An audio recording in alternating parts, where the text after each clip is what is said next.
దావీదు గారు సమస్యను ఎదుర్కొంటున్న ప్రతిసారి చెప్తూ ఉంటాడు, అయ్యా నా రక్షణకర్తవగు దేవా నువ్వే అయ్యా నాకు సహాయకుడివి, నా ప్రాణాన్ని ఆదరించేవాడివి నువ్వేనయ్యా అని ఆయన చెప్తూ ఉంటాడు. అనేకమైన వేదనల నుండి ఆయన నన్ను విడిపించి ఉన్నాడు. విడిపింపక మునుపే ఆయన ఎరిగి ఉన్నాడు ఆయన నన్ను విడిపిస్తాడు అని.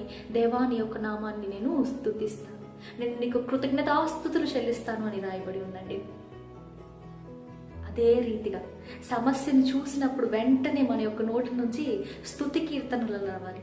దేవా నేను సమస్యను ఎదుర్కొంటున్నాను, ఇదిగో ఈ సమస్య యేసు నామంలో నేను ఎదుర్కొంటున్నాను, నాకు తెలుసు ఇది నా శక్తి వల్ల కాదు, కానీ నాలో ఉన్న నీకు సమస్తము సాధ్యమే. ఎప్పుడైతే మన యాటిట్యూడ్ అనేది చేంజ్ అవుతుందో, సమస్యను మనం ఏ విధంగా చూస్తామో దానిని బట్టి మన యొక్క జీవితము మారుతుంది. భయపడకండి, బాధపడకండి, దేవుడు మిమ్మల్ని లేవనెత్తాడు. దేవుడి వాక్యాన్ని